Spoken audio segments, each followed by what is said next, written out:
Fine as wine and dining all the time. Mhm.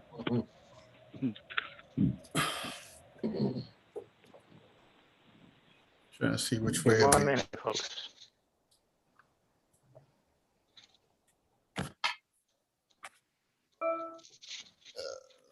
It's around over here. A little bit better.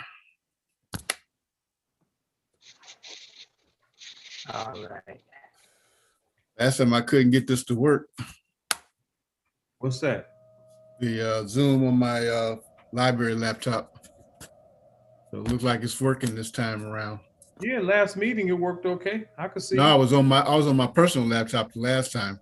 Oh, okay. All right, everyone. I'm We trying it are up on the and running library live. laptop now. I'm going to go ahead and hit the record button, and we can go ahead and start, okay? Okay. Okay, I'd like to call to order the East Cleveland Public Library Board of Trustees meeting Thursday, February 18th, 2021, and it's approximately 6:35 p.m. Mr. Turner, would you please call the roll?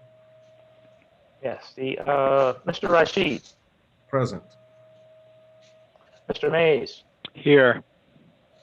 Ms. Shahid, Here. Ms. Sharpley, Here. Mr. Silvera, Here. Dr. Harris, Present. and Ms. McDonald. Okay. Yeah, 6 present. Okay, that constitutes a quorum, so we can begin the meeting. I'm going to not go with the lift every voice and sing again, and maybe at our next meeting we'll come up with a way to possibly be able to individually just maybe quotes. We can split up the entire song, and each of us just maybe just read the words of it or something like that, so we can't get into the record. But for now, I just want to skip over that. Does anybody have a problem with it?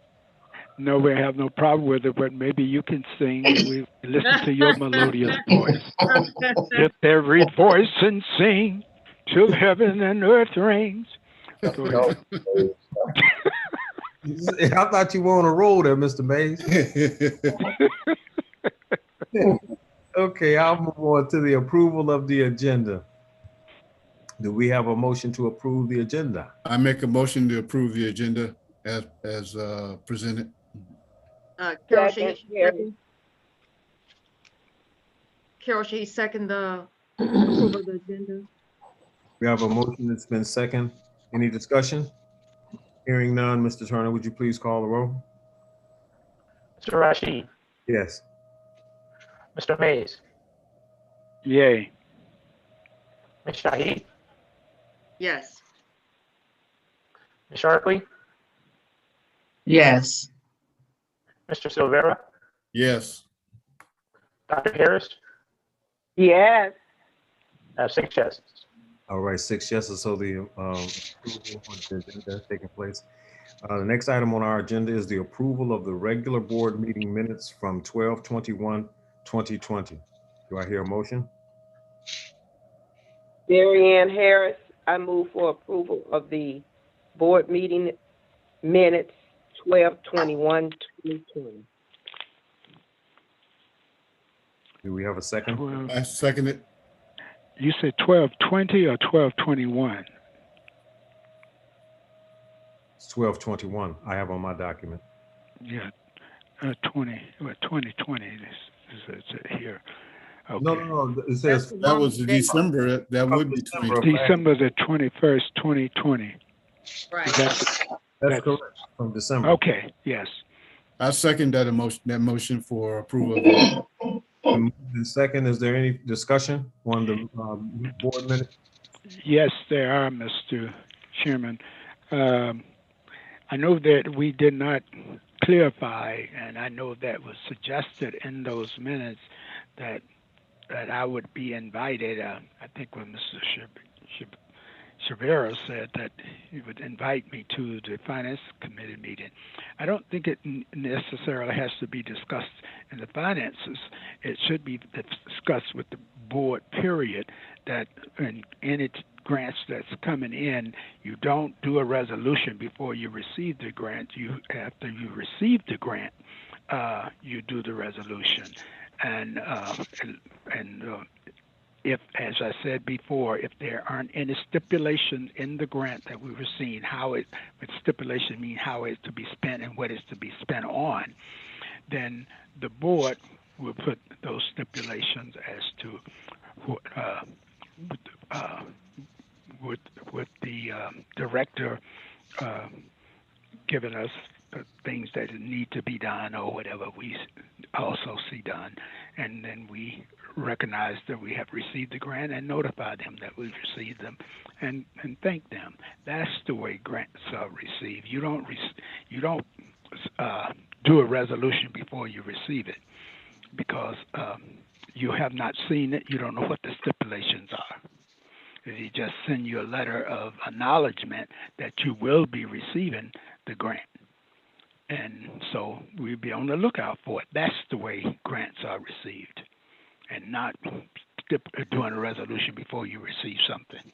You can't count the bird in the bush. You have to only count the bird that you have in your hand because you're trying to catch that one. Okay, we agree, Mr. Mays. We've actually followed that as a practice. So thank you for reinforcing that to us. Thank you.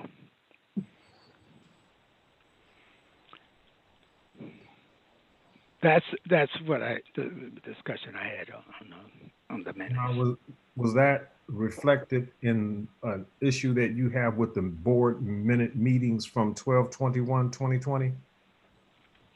No, this is December the 21st, 2020. Those are the minutes I have. Right. That's what I'm saying. Is what you were referring to something that was reflected in those? Yes. I guess it was reflected in these minutes. Yes, sir. Okay. Is there any further discussion about the minutes? Hearing no further discussion, Mr. Turner, would you please call the roll? Yes. Mr. Rashid, Yes. Mr. Mays, Yes, with those corrections. Yes. Yay. I would see the minutes. Yay. Shahid, Yes. Ms. Sharpley, Yes. Mr. Silvera, Yes. Dr. Harris. Yes. I have 6 yeses. 6 yeses. The board, regular board minute meetings have been approved. Move on to the next item in our agenda, which are communications from the administration. Do you have any to put forth? Yes, we do communications. Mr. President, should I go ahead and read them? Yes, Director Latimer. The first communication is from the United States Census 2020. It is a thank you. The U.S. Census Bureau hereby recognizes the East Cleveland Library System as an invaluable member of the 2020 Census Community Partnership and Engagement Program. We appreciate the efforts you made in making the partnership program a success and helping achieve a successful 2020 census. Dr. Stephen Dillingham, Director of the U.S. Census Bureau. The next communication is from Dr. Unikine. It is thank you for all that you do. Happy New Year. She sent us flowers to the East Cleveland Public Library. After we acknowledge this communications, we will send her a nice thank you. Oh, that's nice. Yeah. Was that her personal? That was a personal reference? Correct. From Yes. the school board. It was from her, not the That's school. nice that she's thinking about us. That's wonderful. We'll make sure we respond to her appropriately. Mr. Chairman. Yes, sir. Question to the director. Mr. Latimer, do you have any information as to the census, how we did as far as counting people in the city of East Cleveland? Right now, the last numbers that I checked, which was a couple months ago, because the census have been shut down, they're still in the process of recording all of the information, which was a delay in the release of the information. Normally, there's a timeline. I believe it won't be released until early summer 2021. At that time, the numbers only represented 30% of the estimated population on record that was counted. Director Vladimir, I got a question for you too. Was there some, I heard some news or information that there may be, the census might be opening back up again or something to that nature. Did you hear anything about that? Yes, I've been following the census most recently based on the previous president and how he managed the situation.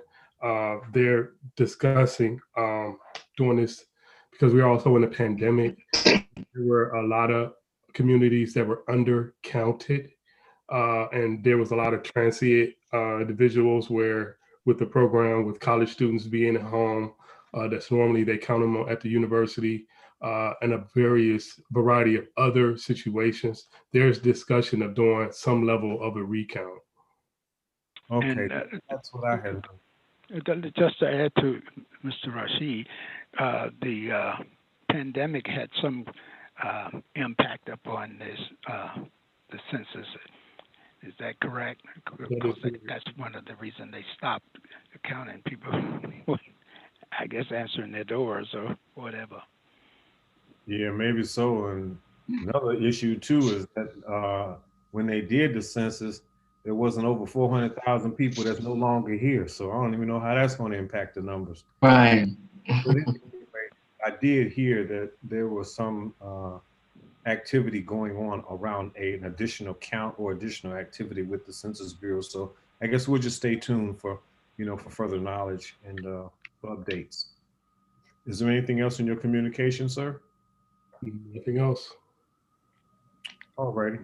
Next item on our agenda is the president's report, and I don't have really anything this month, so we can skip over that part and go to the director's report. The director's report is very brief this month. I want to thank you to Carol Shahid and Dr. Harris for participating in the book discussion grant by Jason Reynolds. We will be broadcasting that audio program next week. Also, the deadline to register for the Library Trustees Workshop is February 28th. That workshop is with Ohio Library Council. It will be March 6th. It's an all-day workshop, 8:45 a.m. to 4:30 p.m. And that's held where? This is Omaze. Yeah, this workshop will be virtual. So if you want to register, send that information. I believe we have Dr. Harris who will submit for participation. We will be registering after February 28th, and you will receive a link from Ohio Library Council if you're interested. They will give you all of the steps for participation. So the deadline is February 28th. It's the actual date of the event is March 6th, 2021 from 8:45 to 4:30 p.m. Virtual. I think they go send us some virtual food through the phone. No, but if you would like lunch, coordinate that where maybe Mr. Turner can do Uber Eats or something like that. But we'll take care of you. So we're gonna be at the library? If you want to be, you can. However, you can Zoom in from home. Oh yeah, have all the food you want right at home. Who was that smart person? Okay, so if there are no further communications, does anybody want? I think I'm going to sign up for that virtual trustees meeting. I think it'd be worth it to listen in anyway. So yeah, make sure you sign me up, Mary Ann Harris. And I guess you can sign me at the 28, sometime. The actual meeting is on March 6th, I think. March Oh, 6th. Is that a Saturday? Okay. Okay. Yes, that's a Saturday. Okay. I have to let you know after I check my calendar. Mm-hmm. Okay. All right, so we Well, have Dr. Harris, Yes, I'm here. Dr. Harris, Mr. Rashid, and Mr. Mays. Yeah. Anyone else? And myself, I'll let you know next week. Ms. Sharpley. Okay. I'll confirm with you before the end of next week. okay. Yeah. And I guess if there's any other information needed or communication, we can go directly to Mr. Turner. He'll be able to handle it for us. Okay. Did you say the workshop was from 8:45 to 4:30? Yes. Yeah. I think that's what he said. Yes. And that's March the what? March 6th, That's on a Saturday. Saturday. Yep.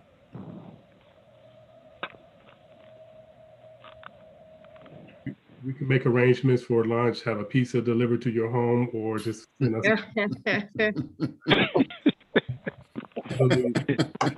accommodating. We have no problems making accommodations for lunch. You shouldn't say that. If you're joking, you shouldn't say that. I might take you up on that. Hey, it's fair use of dollars. This is professional development for our board. So, All right. That sounds like a winner. yep.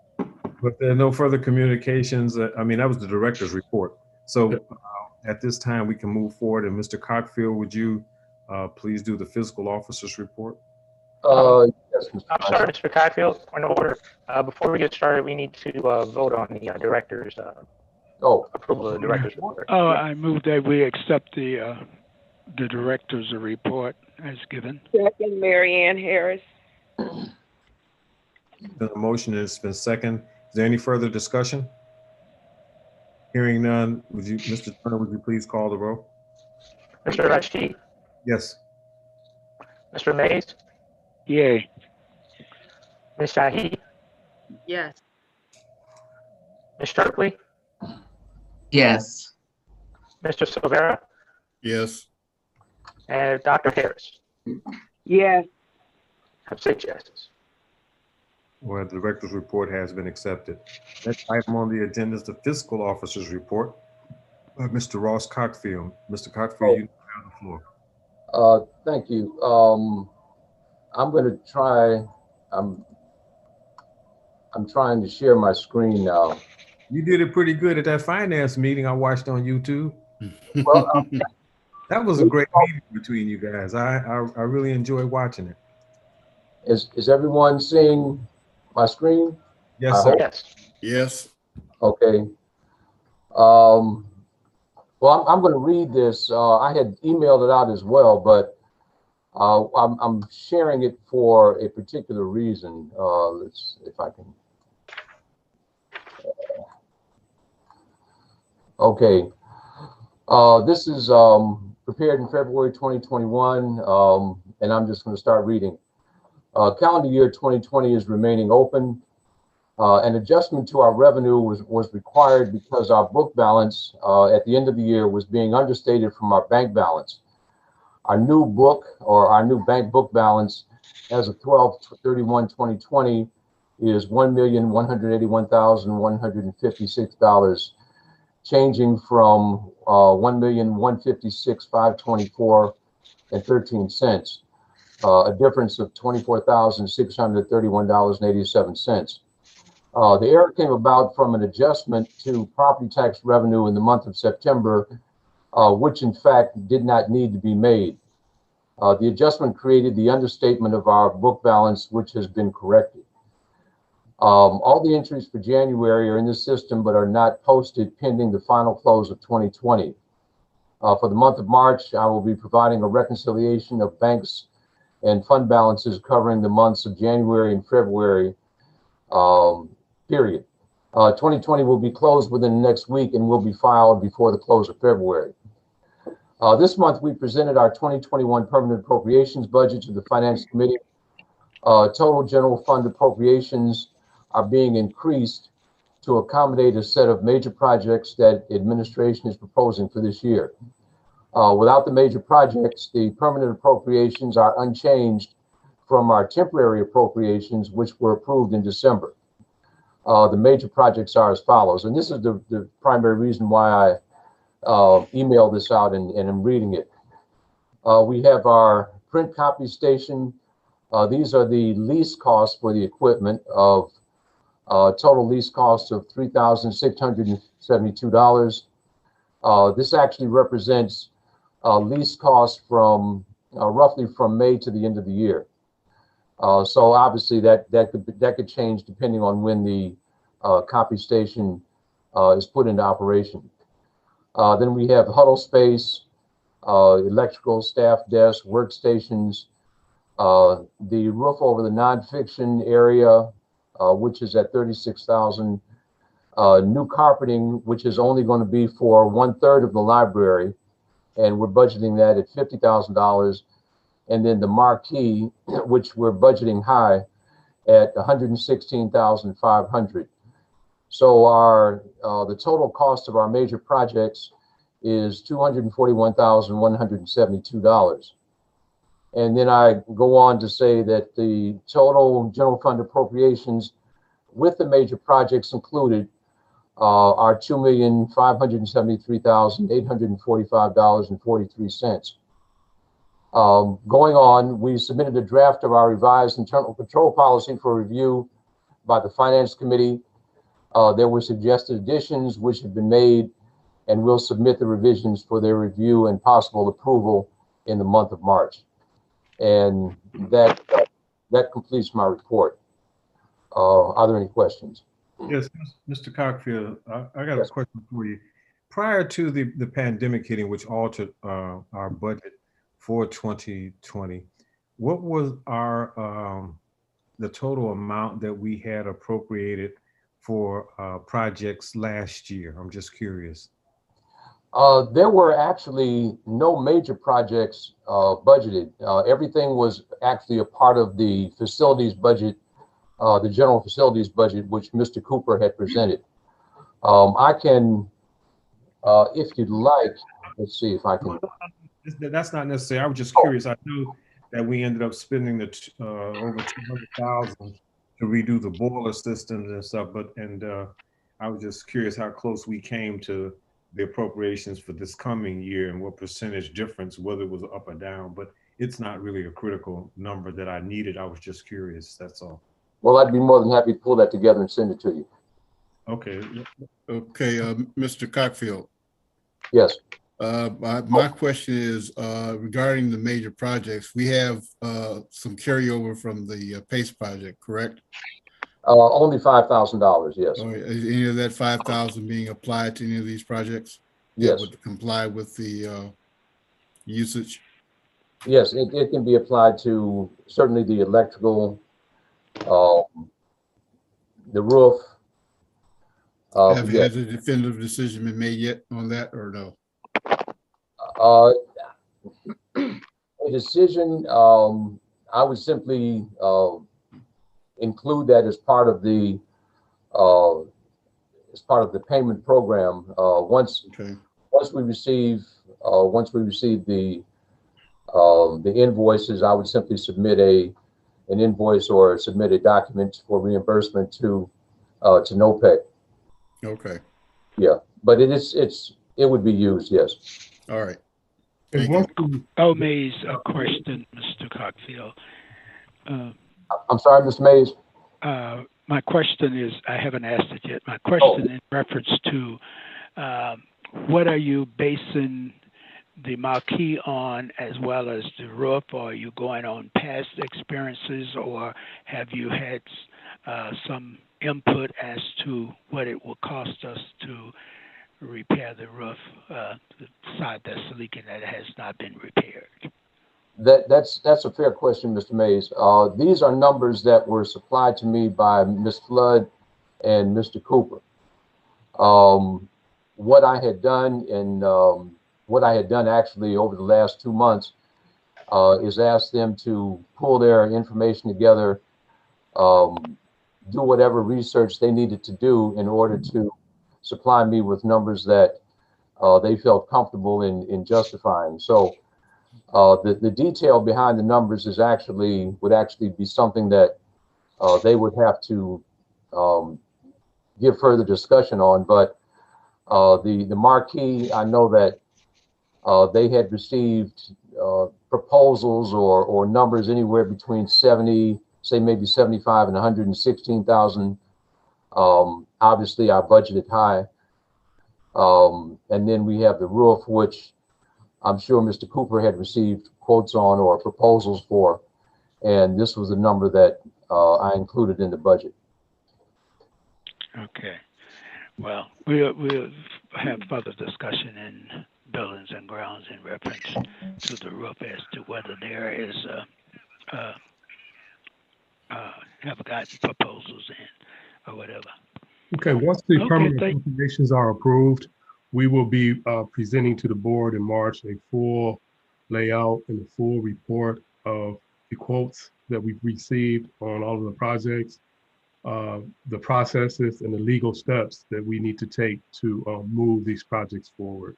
So those and more details will be forthcoming in the month of March. We can do it at the committee meetings, we can do it at a special meeting, or we can do it at our scheduled board meeting. Yeah, Director Latimer, I would like to move as post haste as legally appropriate. So once we actually get the numbers and the timeline as to how long it's going to take to complete the projects, I think the sooner we get that information, the better off we're going to be, because we definitely want to get that get the marquee installed once we decided upon a vendor, as well as the situation with the roof, because with the way that the weather is, so erratic now. Of course, we'd rather get it fixed sooner than later. So once we have that presentation, the board will be prepared to move forward as quickly as possible. Mary Ann Harris, I have a question about the marquee. Have we decided yet on the exactly where it will be located and the size of the lettering? No, there has been no decision based on the quotes that we received. There is a variety of sizes and styles and locations. So that'll be part of the presentation. Of course, the board will be very involved in the decision, how it looks. Come to a buildings and grounds meeting. Thank you. Buildings and grounds. No, I was telling Dr. Harris that 10 buildings and grounds. I think too that the presentation that's going to be made for the projects should be done in a board meeting as well, so we all can get it at the same time. Because sometimes in the buildings and grounds meetings, but we know that we'll all collectively be at our board meetings, and I just think it may be a better route to try to make that presentation at the full board meeting. Well, no, it will come out at the full presentation, Mr. Chairman. Will come out but it was discussed in the Buildings and Grounds Committee, and that will come out at the full board. Yes, I agree with that. How could we have a discussion if all the members aren't present? That's why we have committees. We meet in committees to iron out those differences, and we discuss that, and then we bring it before the full board as to whether we want to vote on. We don't vote in committees. We just discuss things in committees. We bring it back to the full board to vote. You cannot vote in committees. It's just a discussion to find out all the details, get that together where it will be presented at the board meeting. And then the board will will have questions as well. But that's just my point. The overall and complete presentation of each one of these items would be better served at a board meeting when everyone is in attendance, rather than to do it in a buildings and grounds meeting, then turn around and have to do the same thing again in a board meeting, because in the buildings and grounds meeting, it will only be you and I there. There's no one else. That's understood. That's understood. Then we don't need committee meetings if we don't hash out and try to get some things, whereas we can present it to the full board.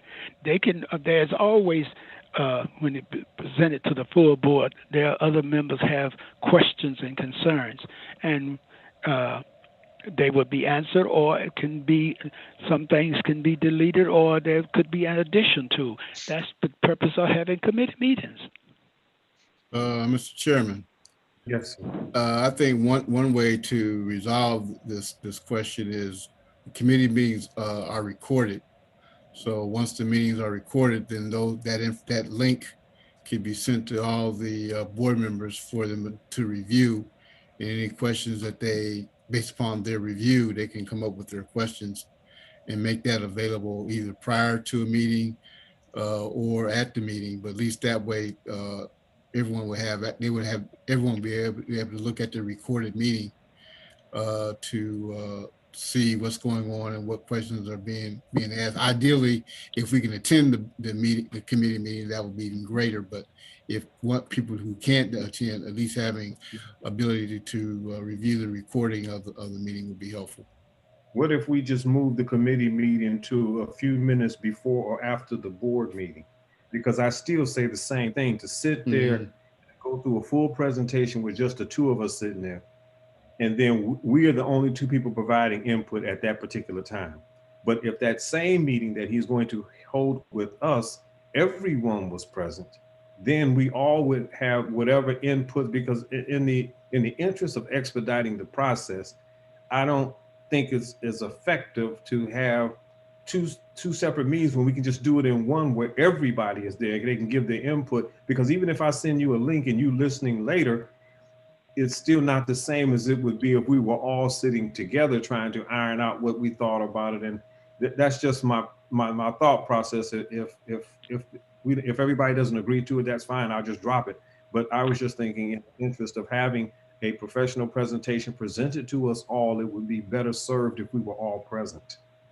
Mr. Chairman, I agree with part of what you're saying, but the purpose of trying to get the nuts and bolts together is in the committee meeting. You discuss these things in the committee meeting, and you bring it before any decision is made. It has to be made by the full board. They have the opportunity to ask these questions, or whomever may be coming to make the presentation, to meet with the full board, or what have you. I agree with that, but the discussion take place in your committees. That's why you have committee. If that's the case, then everything like finance and everything else discussed, it should be discussed in an open meeting. But you cannot do that. That's not the way business operate. That's why you have committees. You discuss, try to get the nuts and bolts out there, or whatever, and then you bring it to the full board, or have a person that making a presentation make his presentation or he or she make their presentation in the full board and ask questions. We're doing the same exact thing twice, because the full board will have input as to what decisions we make. So what I'm saying is that it does not make sense to me to have that presentation there and then turn around and have the same exact presentation, and the only two people sitting there, because you and I can't make any decisions without the board. We know what we want to do. We want the marquee, we want to do the roof, and whatever else is on that list of things to do. So it's not as an issue as if though we don't know what it is that we are going to talk about, so that when that presentation is made, it's made in front of the full board, so that everybody can have whatever input that they want right then. What difference are we going to make in a committee meeting? You and I can't make any decisions because it's just the two of us sitting there.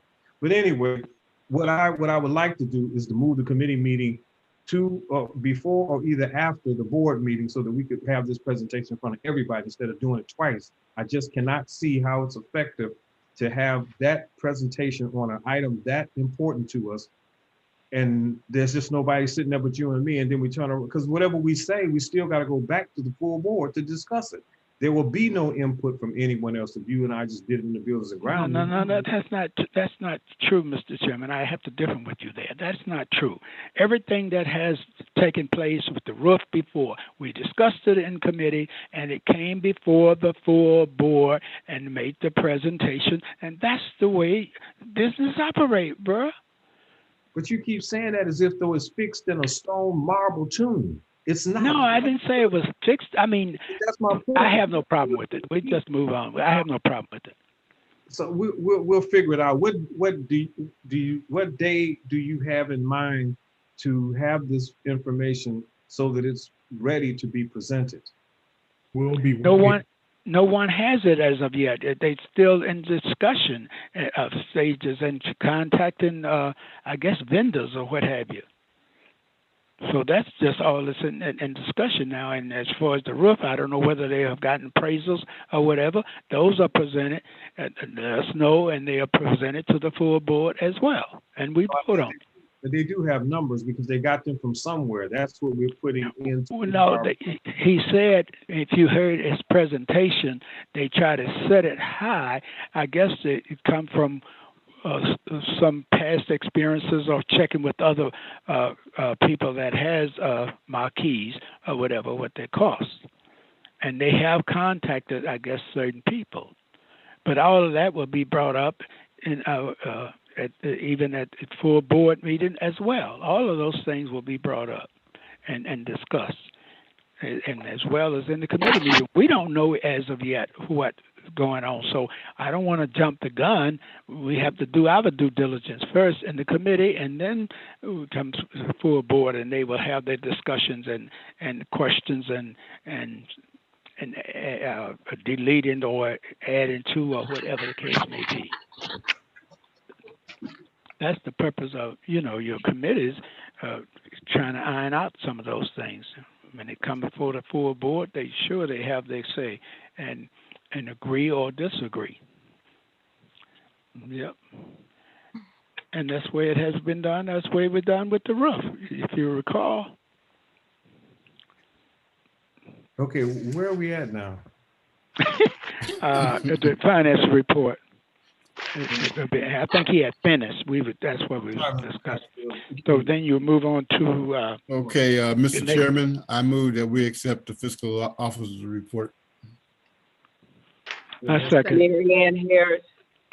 May second. I think Dr. Harris popped in there before you did, Mr. Mays. No, she didn't. She popped in after me. But anyway, you can go. You can. I yield to her.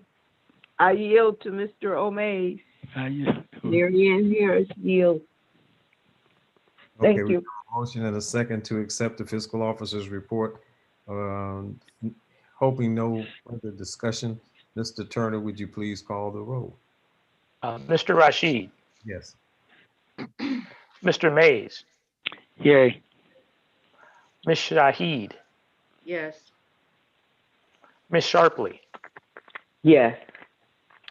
Mr. Silvera. Yes. Dr. Harris. Yes. I have 6 yeses. 6 yeses, the fiscal officer report has been approved. Next to committee updates. We have the chairperson of, he has a finance committee report. So please, Mr. Severa, you now have the floor. Thank you very much. Right now, we have 2 resolutions that we're bringing before the board. First is resolution 0205-2021 to accept the permanent appropriations. I'm going to read the document here. Let's see. Members of the East Cleveland Library, Public Libraries Finance Committee having met, discussed and reviewed the following item in an open meeting on Thursday, February 11th, 2021. Resolution 0205-2021, resolution to accept the 2021 permanent appropriations. Whereas the Finance Committee has met, reviewed, and discussed the appropriations budget, and whereas the permanent appropriation must be approved by March 31st, now therefore be it resolved that the permanent appropriations be approved for the following: general fund, $2,573,845.43. Building fund, $20,000. COVID relief fund, $14,781.86. Performing Arts Center fund, $13,500 for total appropriations of $2,607,345.43. I ask for this appropriation to be approved. I hear a motion. Is there a second? Mary Ann Harris, second the motion. Dr. Harris seconded. Is there any further discussion on the matter? Yes, Mr. Chairman, you see here who it speaks volumes here. Here, now, did we have any discussion as far as the full body in reference to these monies that are allocated to various entities here? That's what I was saying. Things like this are discussed in committees, and they're brought to the full board. And the full board will have an opportunity, before they go into resolution, but this resolution has been prepared, and we didn't have any input here. So, but anyway. I beg to differ with you, sir. The finance department did give us a complete understanding of what's going into these numbers before they ever came before the board. In fact, we discussed it at our last board meeting. In fact, and the numbers were sent to all of us. But neither here nor there. Is there any further discussion about this about resolution 205/2021? I would just ask the fiscal officer if there were, just to kind of review the highlights and the major points of the appropriation budget, just to bring some further clarification to the board. Mr. Chairman, would you repeat the resolution number again? Because I got quite a few here. 02/05/2021. 02/05. Let's see. 01, I have 1. I have 02. I have 03. I have 04. I don't have 05. 02/05/2021. Yeah, I hear you, but I don't have that. I have 04. I have 03. I have 02. And I have 01. I don't have 5. It was at the bottom, anyway. It was at the bottom of the page on that email that was sent to you.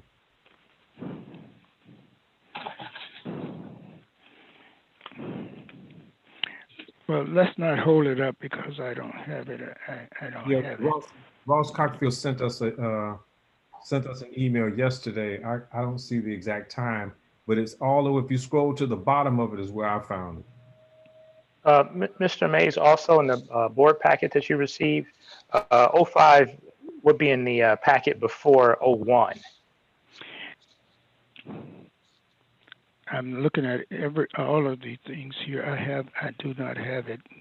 Maybe it was overlooked. Thought you put it in, but there isn't one here. But anyways, let's not hold up the time. Let's move on.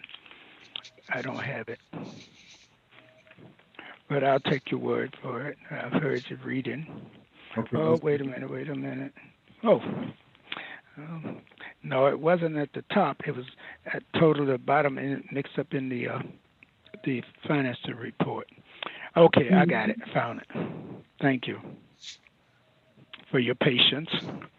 It's been motioned and seconded. And is there any further discussion? Mr. Turner, would you please call the roll? Yeah. Mr. Rashid. Yes. Mr. Mays. Yay. Ms. Shahid. Yes. Ms. Sharpley.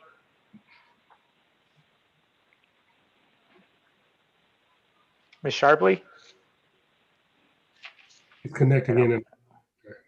Okay, I'll come back. Mr. Silvera. Yes. Dr. Harris. Yes. All right, and Ms. Sharpley.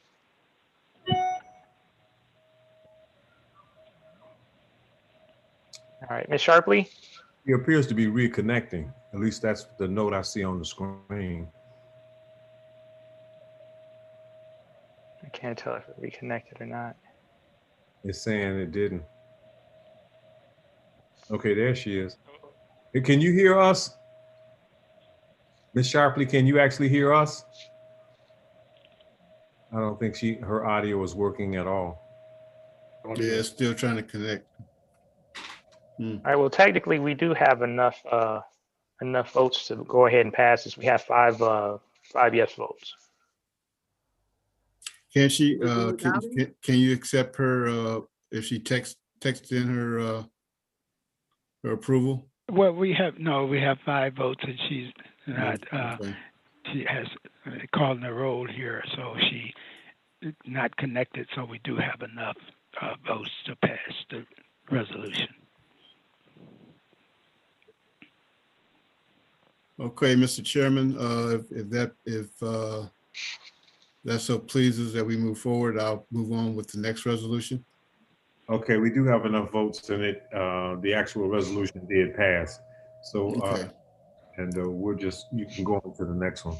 Okay, next resolution is Resolution 0201-2021 to accept a $400 donation from the Friends of the East Cleveland Public Library.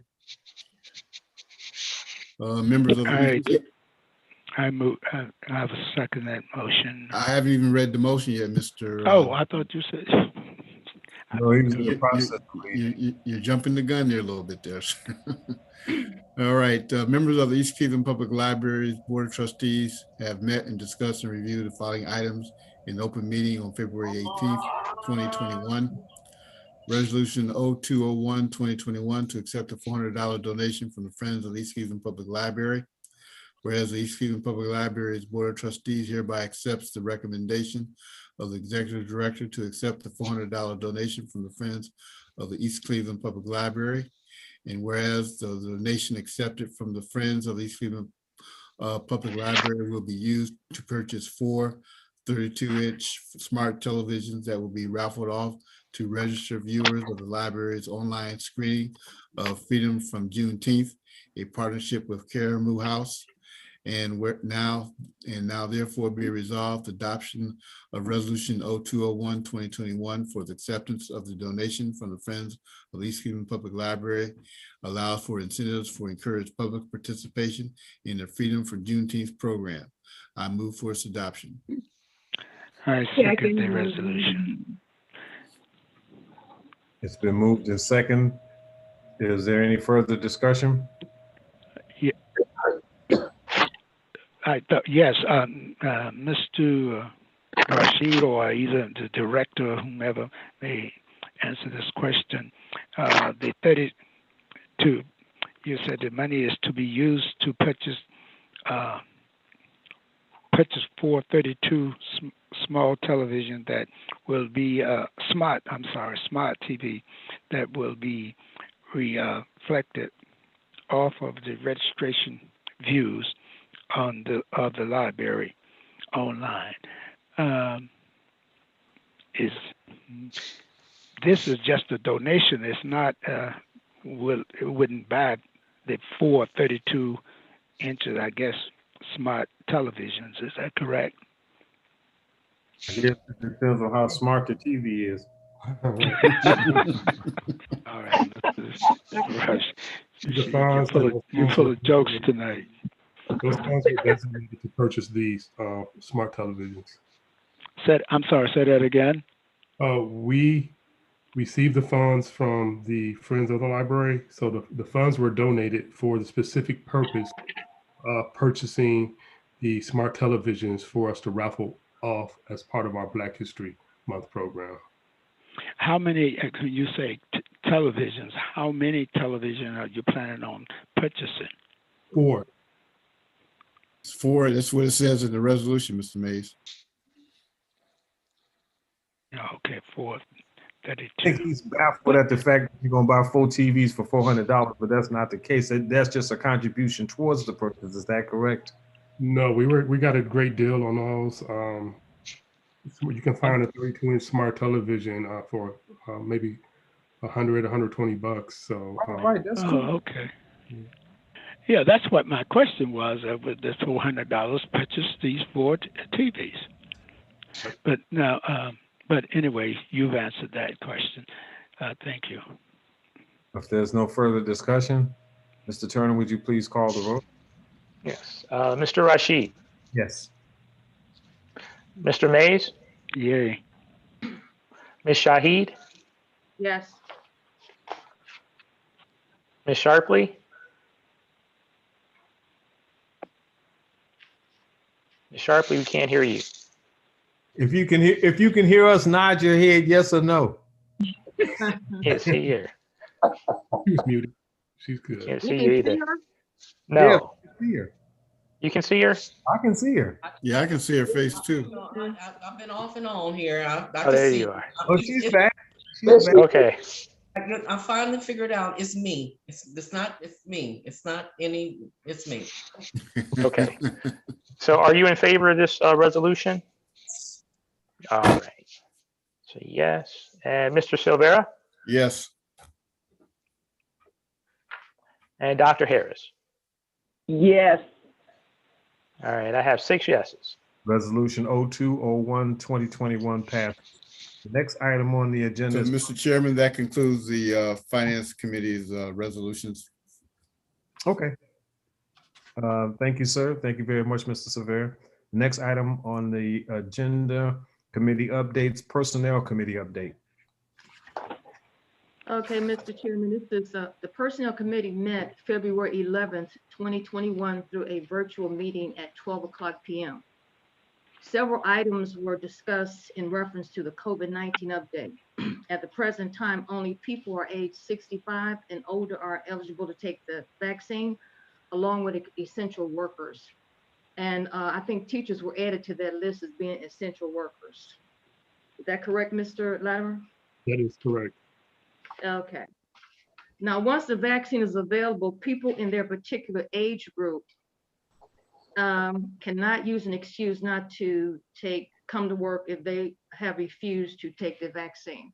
So once your age group is approved, you cannot use that as an excuse not to come to work because you have refused the vaccine itself. Is that clear to everyone? Not, Yes, I'm ma'am. a little confused. Okay, let's go back. Once the vaccine is available to people in a particular age group, because it's not now, it's just age 65 and older and also essential workers, correct? Yes. Okay, like I'm eligible because I'm 74, but if you are, I think at least 65 for sure, you can take it. Other than that, you have to wait. Now, once your age group becomes available, you cannot use an excuse not to come to work if you actually refuse to take the vaccine itself. You know, some people say, well, I'm not coming to work because I'm afraid I didn't take the vaccine or whatever. That cannot be used an excuse not to function because you yourself decided not to take the vaccine once it becomes available. Okay, I see what you're saying, because I was wondering if it meant if you get sick and you didn't take the vaccine, you can't use that illness as an excuse and get paid for not coming to work. Okay, moving on, more clarification. New law states that a person cannot be terminated for being out with the vaccine if they think they have the vaccine or think they might have been exposed to the vaccine or they've been around or that someone in the family has been exposed to the vaccine. So you cannot terminate the job, but at the same time, they will not receive pay. Okay. Is that clear? Okay, Right. so it's things here. Are there any questions about either one? Well, let me ask a question because I'm not quite understanding you. If I refuse to take I use myself as the person. So I refuse to take the vaccine when it become available for my particular age or whatever, or essential worker or whatever it may be. And I become ill, as the president has indicated. So you're saying that I will not get sick, I will not be paid sick time because I'm ill? Is that what you're saying? If you have sick, go ahead, Mr. Latimer. No, I need you to, okay, Mr. Latimer, okay, go ahead. well, let me start back from the beginning.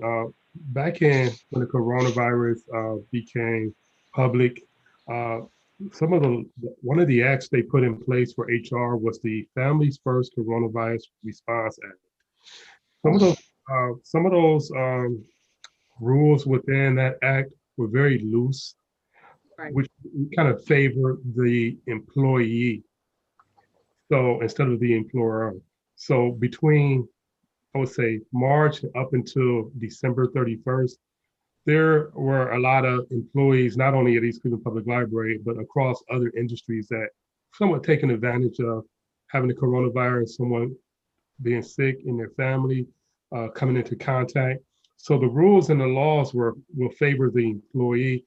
Now that act expired on December 31st. So a lot of that act is being rewritten. So we in this window right now between from December all the way to March because the CARES Act has not been up to date.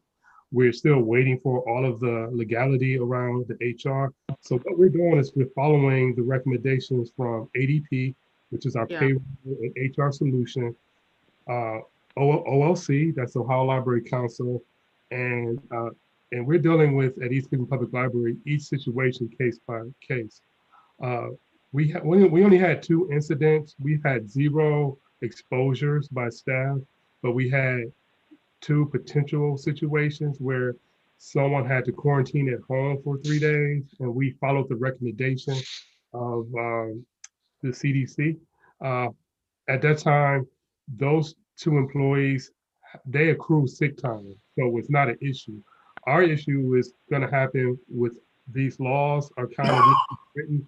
We have a lot of part-time employees that don't have sick time, so they don't accrue any sick time. So if they decide to be out, the decision of are we legally obligated to pay them because they are out and they follow under this act, or do they just take leave of absence because we can't fire them or any type of termination or anything like that until this pandemic is under control and clear. So right now, the HR laws they favor the employee as opposed to the employer. Right. All And you know what? very complex right now. You know, I didn't get a chance to read the complete website, but it seems like it's constantly changing the rules on a regular basis. And it depends on particular circumstances with certain people because this is something that's brand new. So it seems that these rulings are constantly changing and individual circumstances may alter certain rulings. Okay. That's what it appeared to me. So right now you can't use an excuse like people have in the past that I've been exposed to a person, which my daughter-in-law told me that people say, I've been exposed, I'm staying home for 10 days. So they can't, if you stay home for 10 days, you won't get paid. That's what they're saying now, right, Mr. Letterman? Right, prior to December 31st, if you said you were exposed to someone, you were out 10 days, we were required by law to pay you. Right now, you can be out, however, we're not obligated to pay you. Right. And once the vaccine becomes available in your age group and you decide not to act upon it, you can't use that as an excuse in the future as to why you cannot come to work or whatever. Okay. Okay. Okay. Okay, it's confusing because it's constantly changing and this is all new to everybody evidently. And I know a lot of people are taking the shots, the Moderna shot. I'm trying to wait for the Johnson & Johnson & Johnson.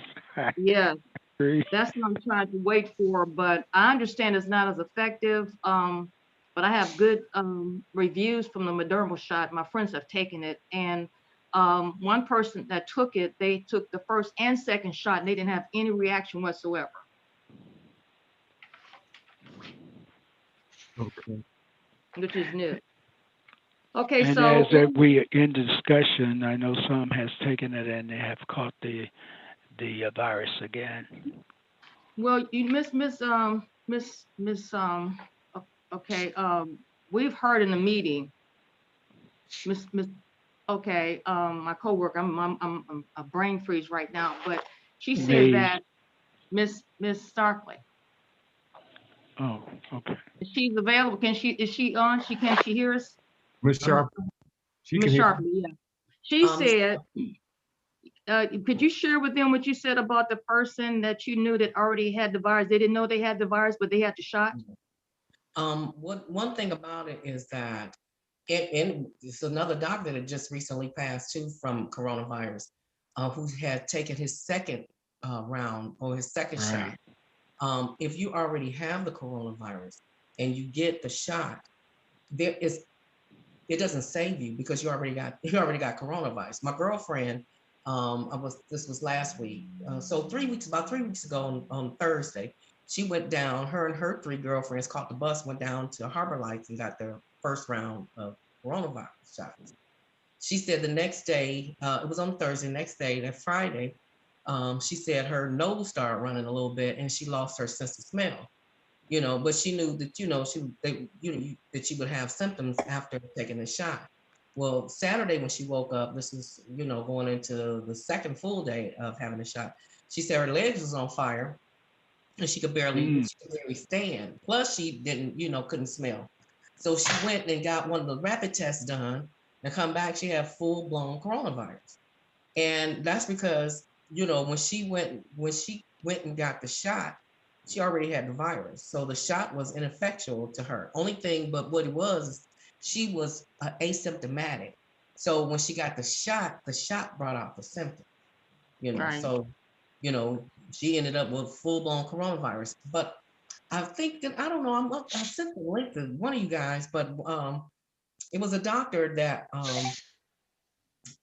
recently took his second round of shots with coronavirus and he died from the coronavirus.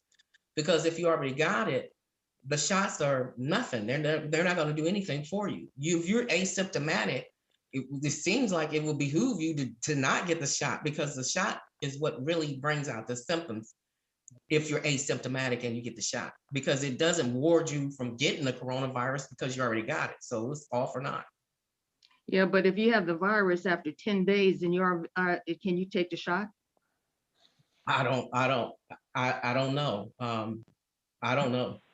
Yes, I don't know. that's the thing. There's just so many unanswered questions. That's a good question because if you're asymptomatic and you have it, don't know it, and go take a shot, that's like you adding more corona to the corona you already have. Absolutely. And that's exactly what her, because she didn't have any symptoms of it. She was walking around, spreading it around, her and her girlfriends going to get the shot, and little beknownst to them that they're riding with corona, They bringing corona to the bring the corona to the shots. Well, I even laugh about it, but they had to, get tested because well, what happens with those? So if they got it while they were riding on the bus together, their shots are for naught because they already got it prior to them taking the shot. That's why that mask is important. That's all it is. Right. And Well, they might add another layer before you take the shot. They might have you test it. You think?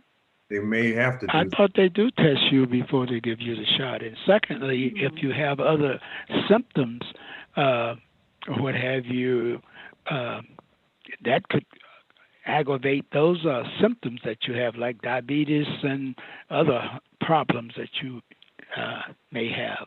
And we're people have died.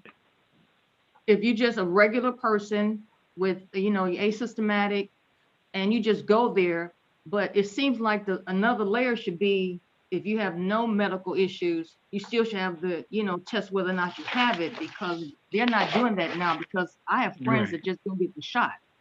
So evidently there's another layer that needs to be added. You have to have the test. You test it first to see if you have it, then you get the shot. Right. I agree. I agree with that as well. I thought that was the norms. You have to be tested and stuff. I guess that's one of the issues that this seems to be bringing out, is that there are no norms yet. They keep moving the goalposts. That's what we're saying. There's no, the guidelines are constantly changing, like Mr. Latimer said, and we're still within the guidelines of the ADP, but it's constantly changing. I didn't get a chance to read this article that he presented to me because I had a call just before the meeting.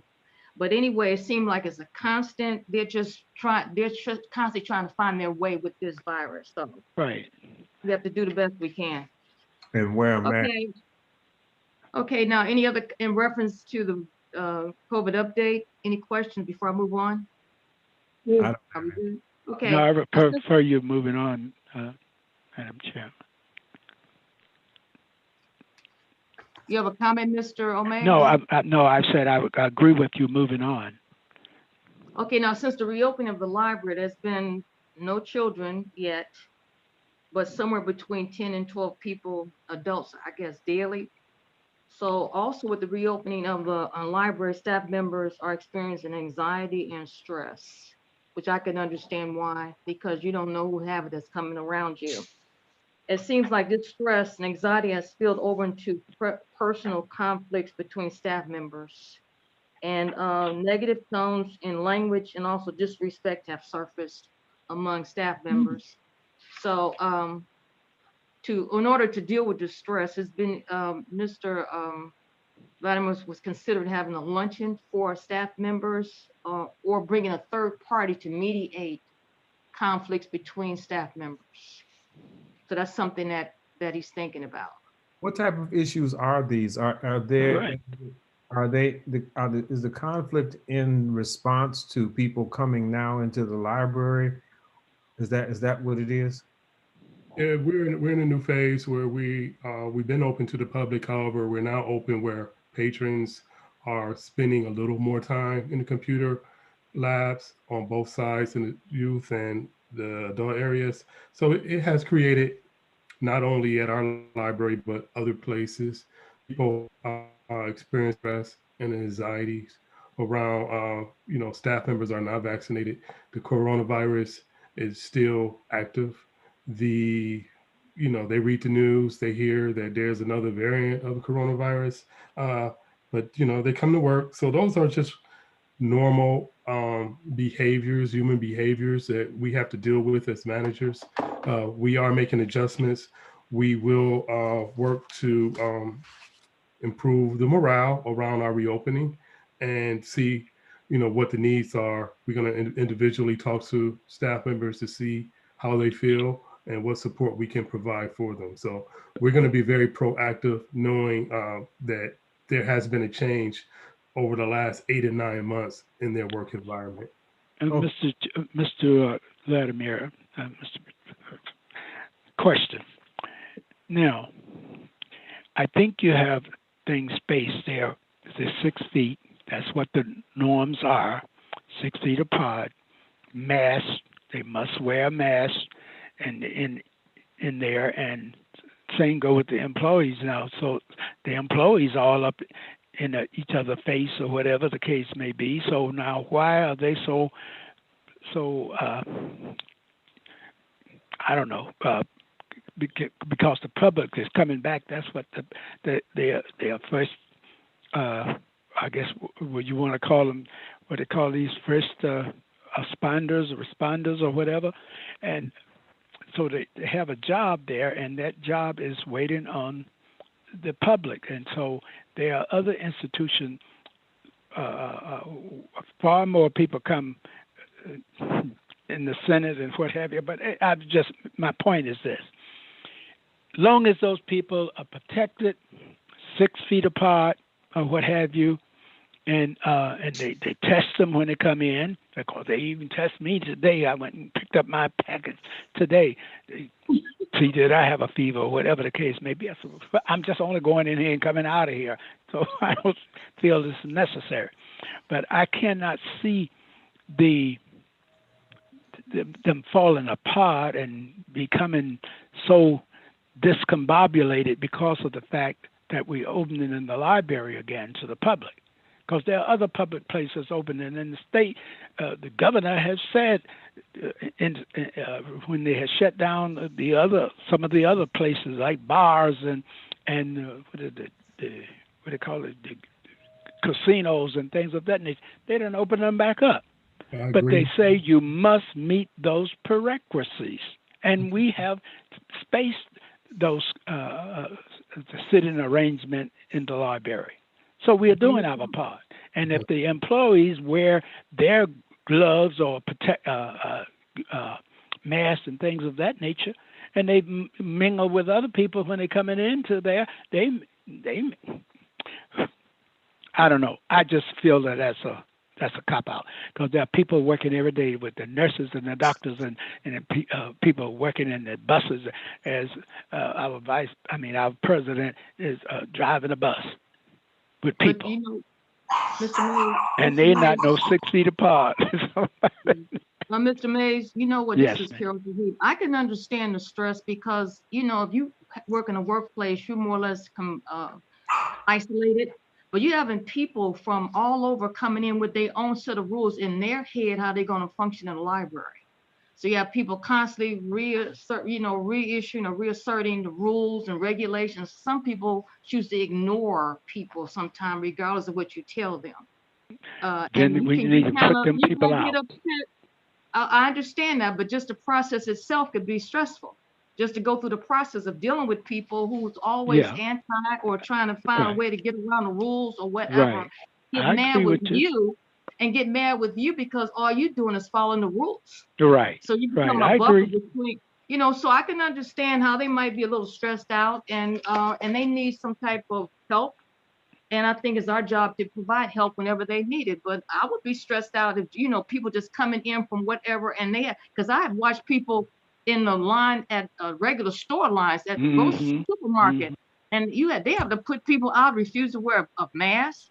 They get loud, and once they get in the place and have a mask, they decide to take it off, and then they have to call security. So, and I had a situation at I think it was Trader Joe's, somewhere close. You know, a person come in with the mask, and they decide they just want to take it off and do what they want. But Right, so I agree with it's you. stressful for people. So the people there are doing what they're supposed to do, 6 feet apart, wearing a mask.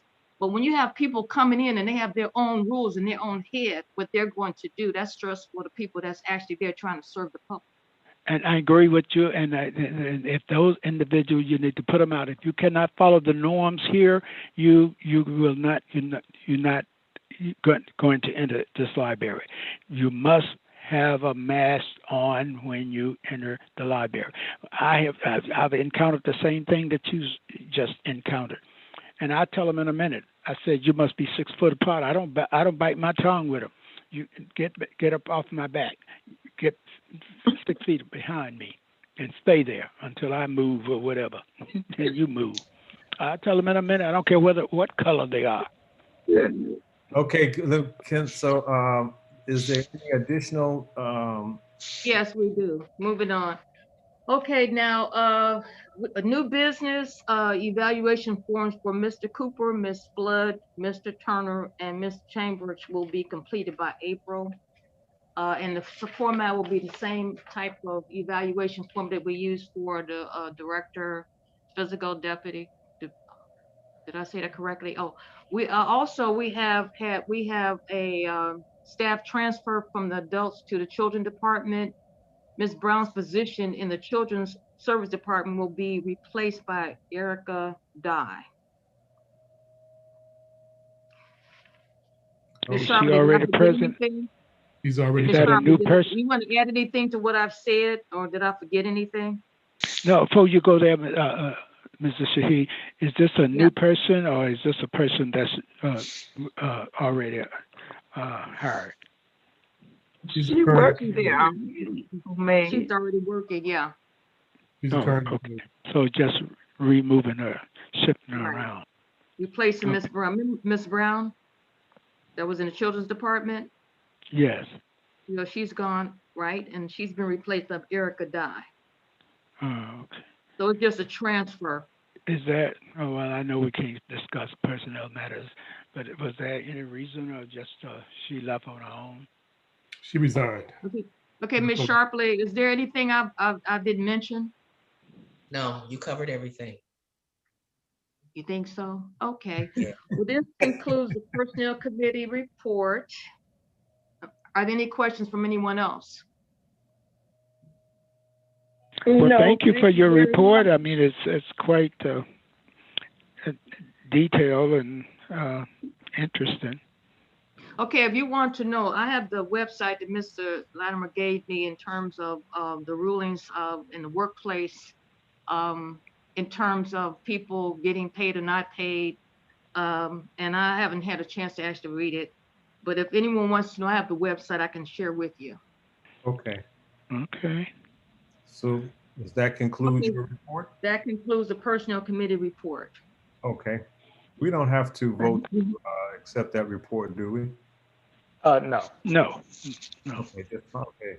The next item on the agenda is the illustrious Mr. O'Mace with the Buildings and Ground Committee update. All right, sir. Thank you, Mr. Chairman. Buildings and Grounds met on February the 11th, and we discussed the roof, some of the things that has been discussed already, and I do not wish to label the point here because of time is moving on. We discussed the roof, and there were some figures given to us in reference to $28,000 to up to $50,000 on the roof, and the marquee was also discussed in our committee. And the marquee, they range from $70,000 to $110,000 on the marquee. And Mr. Rashid, you can jump in at any time too. Also, the bathrooms, it's my understanding, they are, I think, 1 or 2 are in working order at this time. They have the bathroom sanitizer as well as the bathroom sink or whatever is also touched. I mean, you don't have to touch it; it automatically just stick your hand on it, and it automatically water come out, etc. For they're opening up the building. I know I have down here in February, but I guess the building is open now up to opening up the building because I guess the bathrooms has been computerized. And I believe, if my memory serves me well, I believe it's in the occupancy is up to 30 people that I guess they can handle them well. Let's see what else we discussed.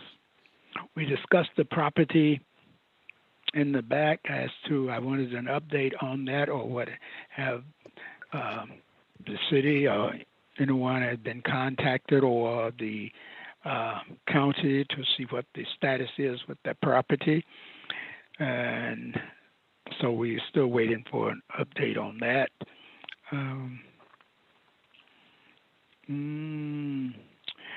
Mr. Rashid, would you care to add anything that I may have skipped? No, I think that that was comprehensive in terms of what we discussed at the meeting. Okay. Mr. Lattimore, is there anything I missed that misquoted or whatever? Oh, you do have a resolution on your agenda.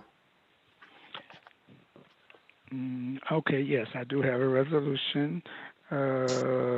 Resolution is 0202-2020. I guess that's the resolution. Let me find it. 22-2021. I guess that would be it. All right. I'll read the resolution. Members of the East Cleveland Public Library Board of Trustees have met, discussed, and reviewed the following items in an open meeting on February 18, 2021. Resolution number 02-02-2021 to accept security cameras policies. Whereas the purpose of this policy is to continue our efforts to maintain the safety and welfare of the patrons, staff, and property of the East Cleveland Public Library. And whereas this resolution is to assist in discouraging violators of the East Cleveland Public Library Code of Conduct. And whereas security cameras will not be used to violate the privacy patrons of staff, and whereas archives, what is it? Archives footage is restricted to library administration and law enforcement in accordance to the laws. And now, therefore, be it resolved, the East Cleveland Public Library Board of Trustees agreed to the adoption of this security camera policies. I'm open for discussion, or Mr. Chairman, You need to move. I ask you adopt this resolution. Do we have a motion for this resolution? I move for adoption of resolution 0202 2021 Do we hear a to second? accept the security camera. Yes, ma'am. I second that. I've heard a motion and a second. Is there any further discussion? Hearing none, Mr. Turner, would you please call the roll? Mr. Rashid, Yes. Mr. Mays, Yay. Ms. Shahid, Yes. Ms. Sharpley, Yes. Mr. Silvera, Yes. Dr. Harris. Yes. I have 6 yeses. 6 yeses, resolution 0202 2021 passes. The next item on our agenda is Library Services Committee update. Well, thank you very much. Library Services met February 11th, and we have a resolution to present. It reads, members of the East Cleveland Public Library Board of Trustees have met, discussed, reviewed, and agreed on the following items in an open meeting on February 18, 2021. Resolution number 0203, 2021, adoption of the patron privacy and confidentiality policy. Whereas the East Cleveland Public Library preserves the privacy and confidentiality of its patrons in compliance with Ohio Revised Code Section 149.432, and whereas if the East Cleveland Public Library is requested to disclose patron information per subpoena, search warrant, or other court order, the library will immediately refer to its legal counsel for guidance. And now, therefore, be it resolved, the trustees of the East Cleveland Public Library agreed to adopt Resolution 0203, 2021 for the implementation of the library's patron and confidentiality policy. I move for adoption of this resolution. Right. Second. Was that Mr. Mays' second? Yes. I've heard a motion and a second. Would you please call the roll, Mr. Turner? Mr. Rashid. Yes. I'm sorry, Dr. Harris, did you say something? You forgot discussions after you called for the second. Oh, I'm sorry. I think it was quite apropos and direct and to the point. Is there any further discussion among the board members? No, I call for the vote, Mr. Chairman. Okay. Mr. Rashid? Yes.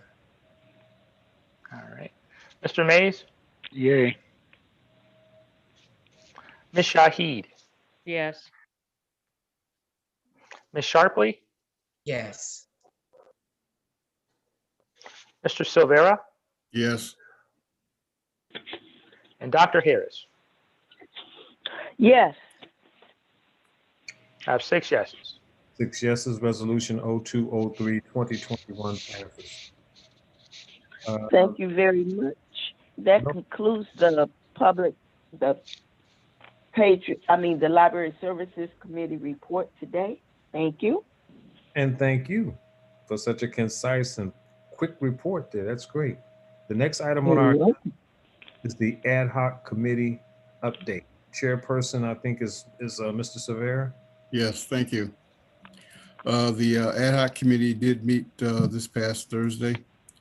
We had a lot of material that everyone had an opportunity to review, including video footage of several of the Community Development Committee meetings that were held at City Hall. I think the short of it is that we've asked Mr. Latimer to prepare a communication which would be directed to Ms. Solandra Wallace, who is the Land Bank Coordinator for the City of East Cleveland. And that would probably be sent under your signature, Mr. Chairman, to Ms. Wallace to get a status confirmation and update on where all the property are, what the status of all the properties are based upon the last meetings of the Community Development Committee. And then once we get that communication back, then we will have a much more and better opportunity to develop a more precise methodology in terms of how we would proceed forward. But based upon the conversation that Mr. Latimer had with the mayor, it really didn't provide us with the necessary information to determine which would be the appropriate due diligence that we need to take. And since Ms. Wallace has the administrative responsibility to oversee land bank properties, and that she would be the appropriate person to communicate with and hopefully receive back all the necessary information that we can then review and decide how best to move forward. So that's where we stand at this point. Okay, so what I'm hearing is that we're going to confirm with the land bank the status of the property.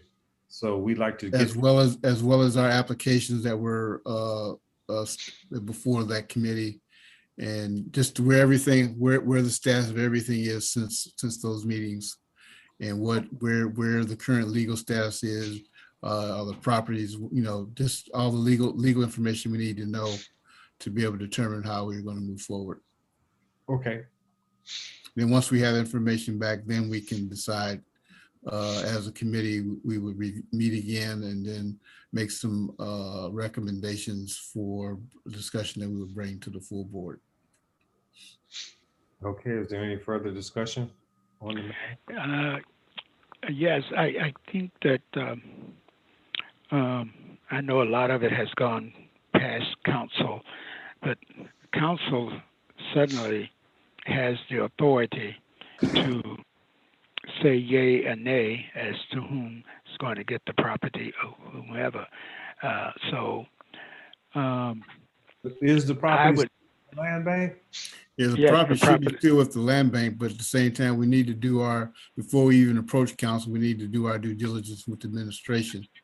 And then once we have the due diligence and we have all with the documentation that we already have, then we can put together a comprehensive proposal that we can sit down with council about. But we need to do our due diligence before we sit down with council for any discussion on them providing us the properties through council resolution. Have you checked with the county to see what the status is, or whether they still at the land bank, or whether the properties are still with the land bank? The other question it's East Cleveland Land Bank, and it's East Cleveland. That's why we're communicating with Mr. Wallace, because she has the administrative responsibility over land bank activities for community development. The other question no, that's not totally true. That the land bank falls under the purview of council, and secondly,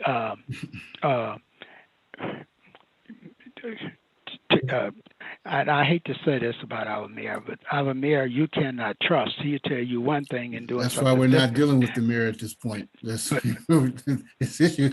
We know where he stands on this matter. And so.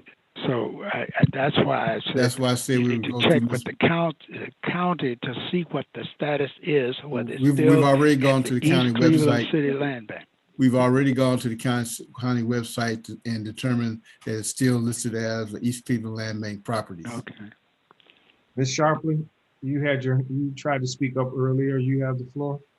Oh, no, I just wanted to know with the information that I got, I just wanted to be clear that I got a series of videos, but it was only 2 of them replicated a couple of times. So I just wanted to make sure that I got, everything so I can be clear and concise on what I saw on the, I'll on the make sure, video. I haven't had a chance to review all the videos that were uploaded, but I'll double check to make sure that you have everything.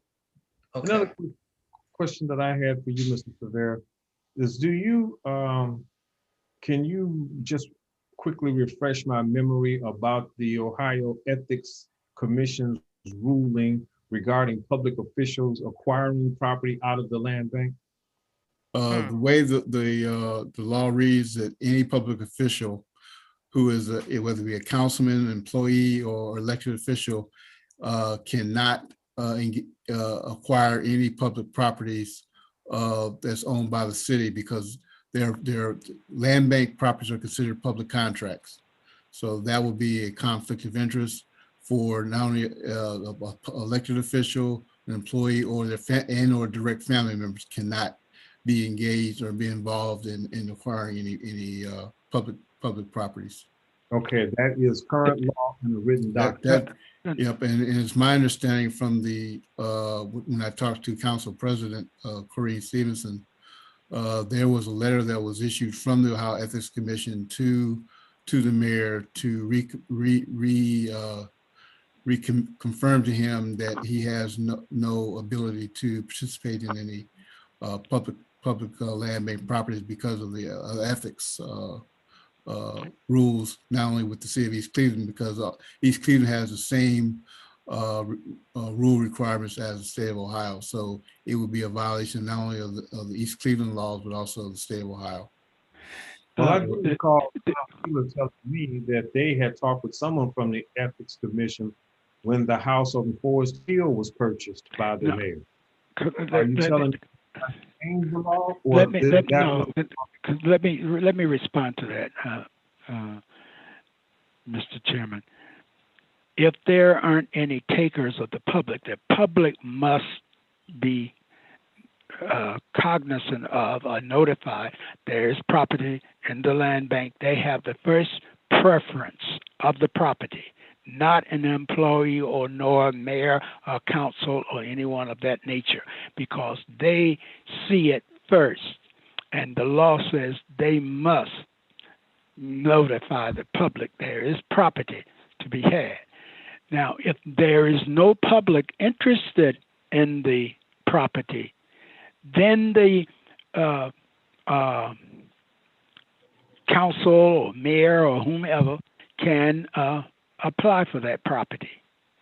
And they must meet the guidelines that has been set up by the norms that has been set up by East Cleveland, the council, in reference to that property.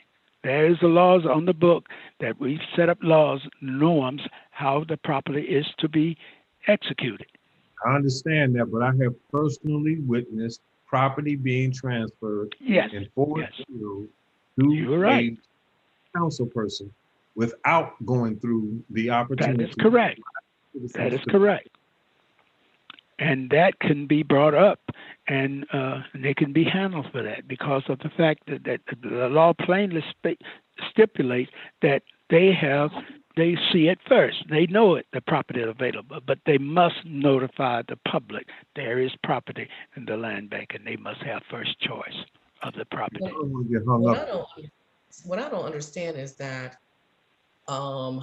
if that's the case, is it supposed to be first come, first served for the property? This has been going on since 2014, and the property is still in nobody's name. From the information I saw, it went from $600 till the $600 that you're originally paying was only for you were actually paying the inspector, but wasn't paying me back. So you paid them the $600. Now you gotta pay me $600. But the property is in nobody's name still. Because like I said, the first video started in was September 2014. And now we're in 2021. And still nobody, even though we expressed interest in the property, they're still saying, or still saying that the property is in nobody's name. So it's just like it's not, it is, it doesn't make sense. That absolutely doesn't make sense. Because, you know, here this property has been vacant, and what they said is we'll buy it and then we'll sell it to you at cost. Who's gonna buy it and sell it to us at cost? The city? You know, why is this? I mean, I don't understand. Why is it's almost 7 years later and there is nobody owning this property, even though we expressed interest in this property, and they just hold on to it. Make it make sense. It just makes well, what had happened was that when and I just called the name because this is on the record. Gary Norton got some of his buddies, I won't call his name, anyway, to praise the property. Then he wanted the library to pay for his person that he praised, and also, I guess, buy the property, or we wasn't going to get the property, or whatever the case may have been. And secondly, the library got their own appraiser at the time. I wasn't on the board at the time, but I do have the records here where someone had was given to me. Personal I was on the privilege. board. I was on the board at the time. Mr. President, Mary Ann Harris has asked for personal privilege point. I think this discussion should go back to the committee. I agree with that Dr. Harris, because what I was thinking is that we've been over all of these facts before, but what you're saying, Ms. Sharpley, I totally agree with, and that was the purpose of forming this ad hoc committee to now take action to acquire that property, because when the response came back to us, y'all give me a proposal, then I'll give you the property. First of all, that's just disrespectful. Secondly, you can't really put together a proposal or architectural design without having the land and understanding what it is you're going to utilize to build it. So I think that it's only appropriate now that the ad hoc committee continues on the path of ultimately acquiring the property, and whatever process that takes will take us down that road. But I think we're on the right lane to do that. I mean, we're in the right area to do that. And I think it could probably be done a lot faster than we may have anticipated. And it's just been sitting because, for one thing, we have not really taken any real action until now. So now that we have that, that's not totally true, Mr. Chairman. I have to differ with you there. The board has taken action. The board got their own appraisal and they got their property appraised, and so there have been action been taken by the board prior to that. Was back in 2014. We're talking about now.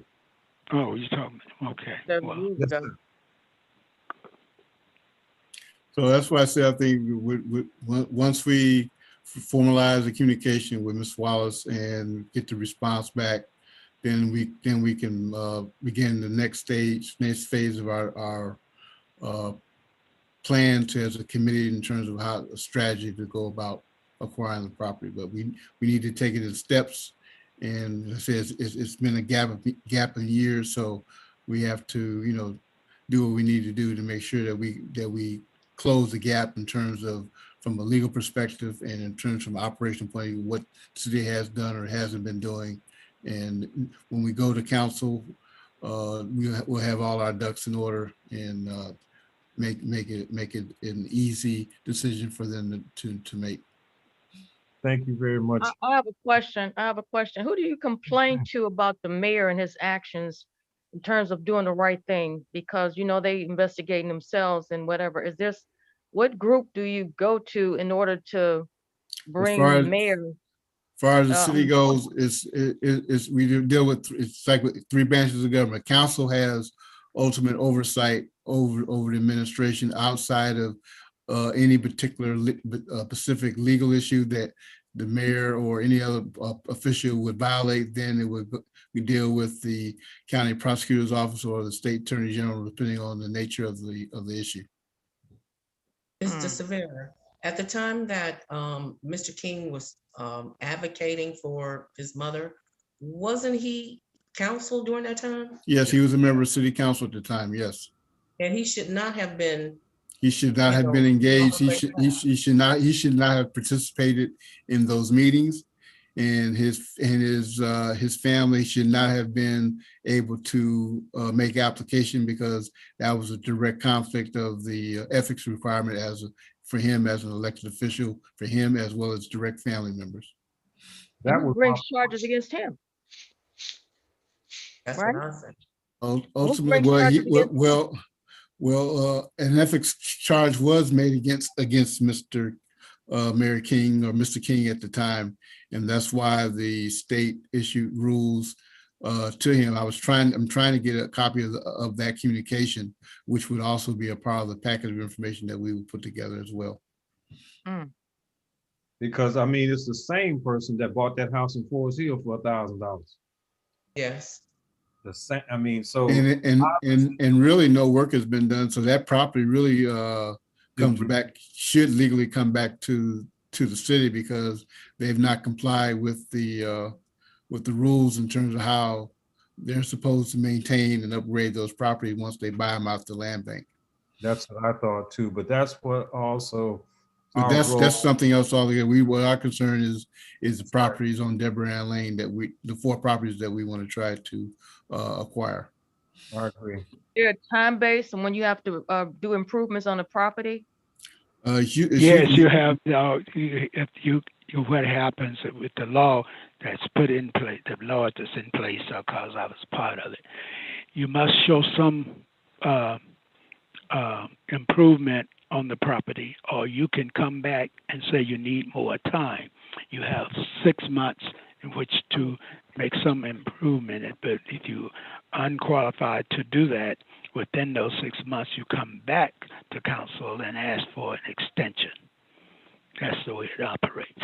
And that's never been done, as far as I know. Okay. And then if they do not do it within the year and nothing has been done, yes, it can revert back to the land bank, to the city. Okay, in the interest of time, is there any more discussion on this matter? No, I wanted to ask one question. What about the church right next to the library? Who owns that property? I think Cleveland Clinic owns it. Okay, because You they're mean not across the street or next door to the library? You talking about the parking lot that we park in sometime? Yeah, right. That's Yeah, our. No, I think they were trying to sell that lot, that church at one point. Now they're offering, you can rent out the kitchen for special occasions. Yeah, they were saying it's a banquet center. Magnificent church. It's beautiful. Yeah. But Cleveland Clinic owns it? That's what I heard. I have not done the research to be able to. Yeah, we just find, if we find the parcel, we can go online. We can go online, look at the county My Place directory and see who the property owner is. Oh, you're talking about the church? Yeah, next door. I think it's the Wyndham. That was some white people bought that church, I believe, if my memory serves me correctly, because they was, you can still rent the church out or whatever. That's church a banquet facility, yeah. But I don't know whether it's Cleveland Clinic. I don't think I own that. I think that's still a church.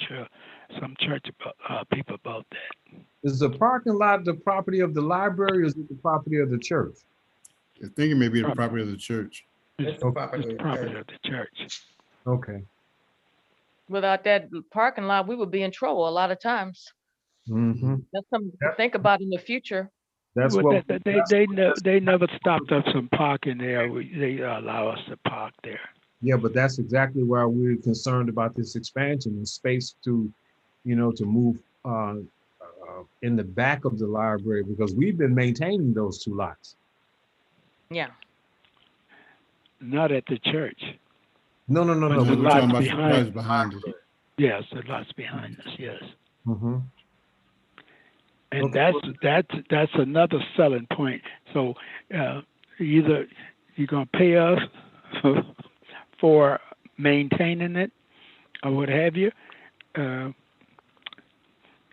so no one using it. So we are a public entity, so we should be able to land that property. And let's hope that we will. Okay. Well, And Madam Chairman, if there's no further matters come before this forum, I move an adjournment unless we go into the audience participation. no, I sir. think there's one more agenda on item. We have One more another agenda item. new New business business. thing on the agenda. And in new business, I asked to be placed on here for the approval. It's resolution 0204-2021, approval of the date and time change for our regular board meetings. After discussing with various members of the staff and looking at the response that we received from the public on the last time we held a meeting on our Saturday, we had far more participation.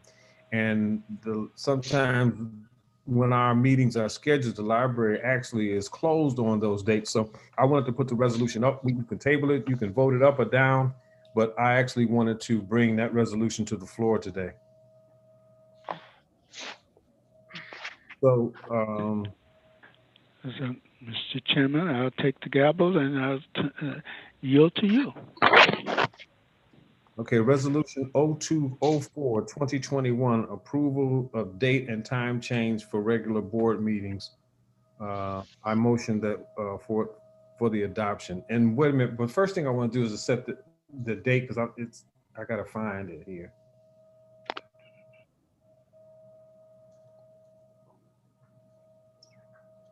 And you said to change the meeting date and time to be third Saturday of each month at 2 p.m. except for July for the board vacation if the meeting date falls on a special closing of holidays, close to our holidays, and board will meet on the next Thursday following the date the meeting would have been scheduled.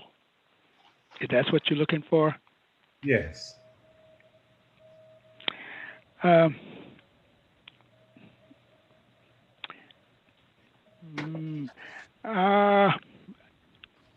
I want to open it up for discussion. I love this idea. This is Carol Shahid. I like it. It's like this is home. Yeah, it's a third Saturday of the month at 2 o'clock. That's a good time, and it's the third Saturday, which means it's not every Saturday, and you can adjust any. I like that. It's and plus when it gets is this from now on or just winter months or the summer months or what? We have the ability to change it as needed, but for now, once we do this, it'll be that set date going forward, unless we decide to make another change as a board. Mm-hmm. I like this. You know why I like it? Because number one, it's always light outside at 2 o'clock p.m. And also when Ms. McLaren was talking about, meeting in the evening and you have a crime rate going up in every area, I think that's a safe time. And I like the date. And like you said, it was more participation because people are home on the weekend. Mm-hmm. I like it. Yeah, I kind of agree well, but my only issue would be maybe a little bit later in the day versus at 2 o'clock. And then I think Gerald may have been on for it. Well, Gerald was on for it. We have changed dates and times, what have you, and we had participation. Even when it was 7 o'clock, we changed it to 6:30, and we had participation. No one is coming now or with Zoom, I have some problems with this flip-flopping, and because would be the third time that we have changed things, and nothing has changed. People still come, but they're not coming now because of the pandemic that the challenge that we are faced with. And then on Saturdays, that's people either rest day or they don't work 5 days a week. Some of them work on a Saturday. So there is no that the only time where people are not working is some people are working at 6 o'clock or 7 o'clock in the afternoon, because some people work in the afternoon, some work during the day, and they get off at 4 or 5 and they come to the meeting. We have had that library filled up with people that come into the meetings. No, they're not coming now, or what have you. But they're not participating, and so we have to look at that. We have to look at, if we want to draw the public in to participate, we have to set a time that they can participate. And at 2 o'clock in the afternoon or whatever on Saturday, some people are resting. They don't work all day. Mr. Omaze.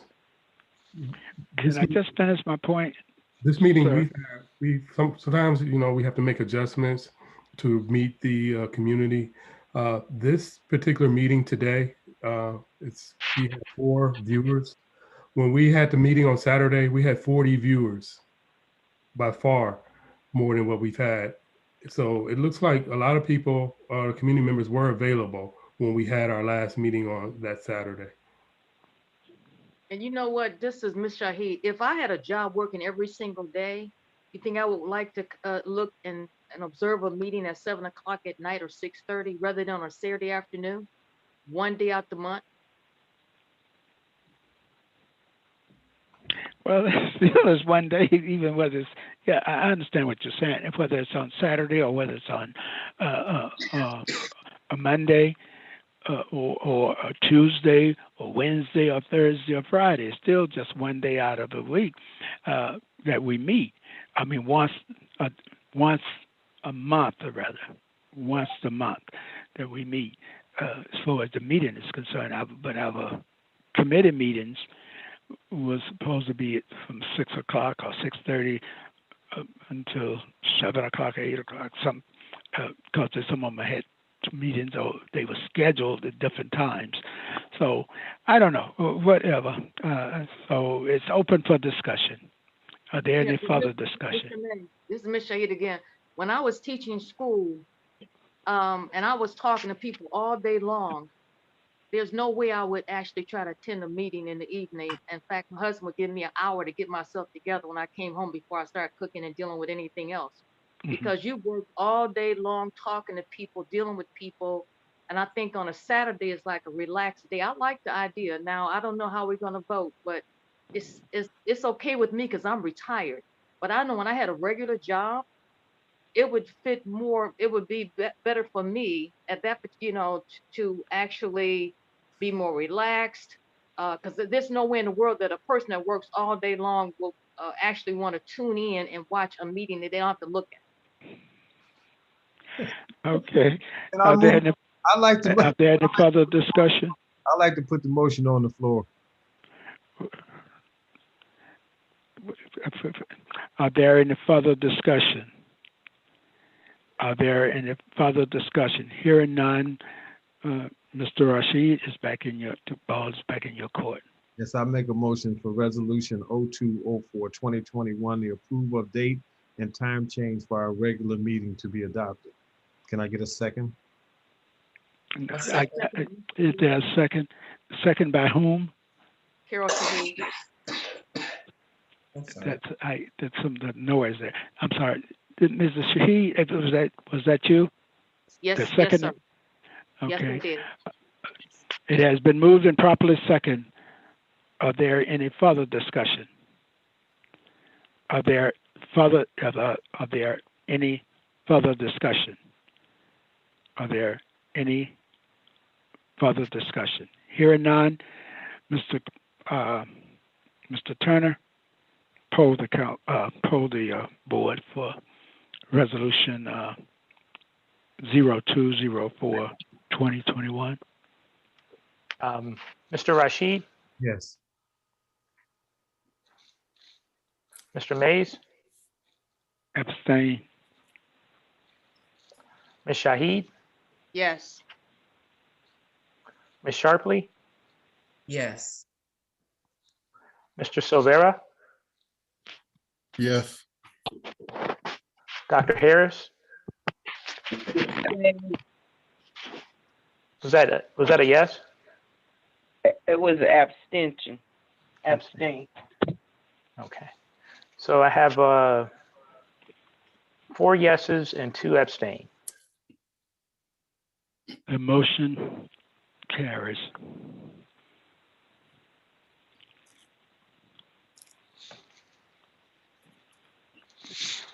And the next item on our agenda is.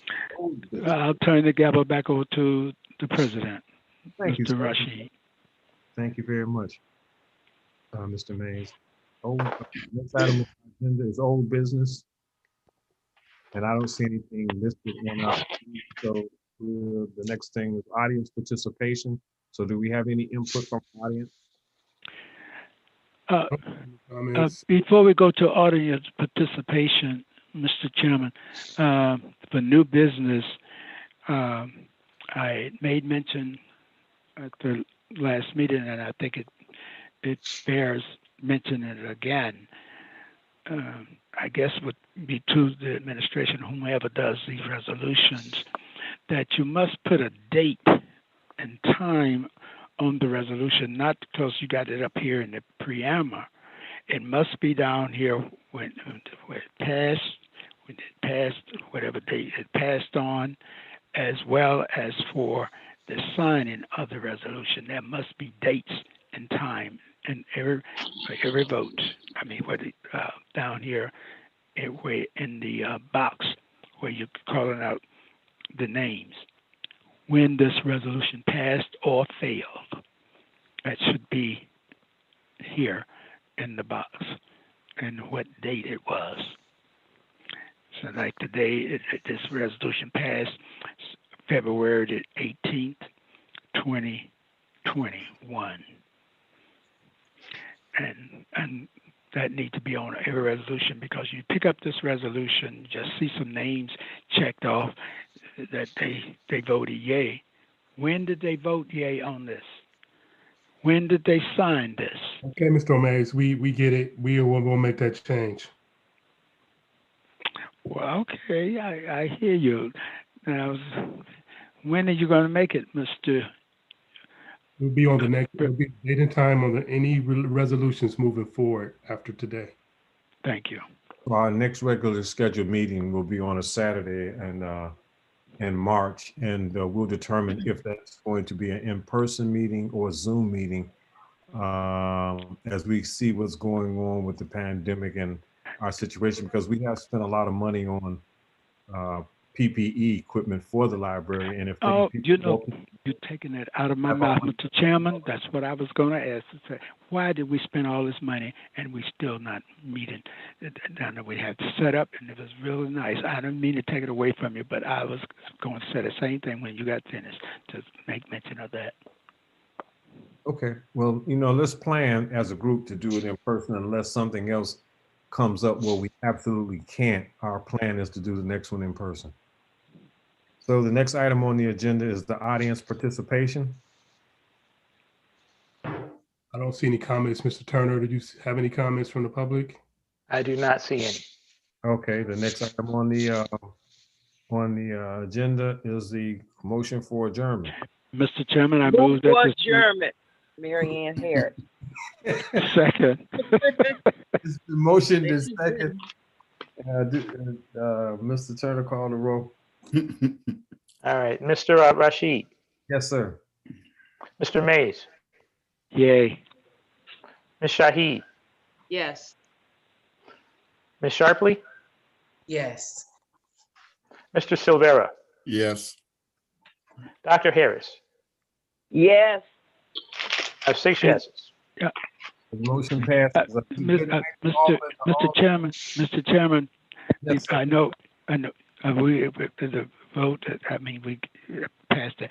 You could call me after this meeting, please. Okay. Okay, please proceed. Hey, you can go back under the Okay, bed. good night. Bye, everybody. Goodbye. Good night. Good Good night. night. Good night.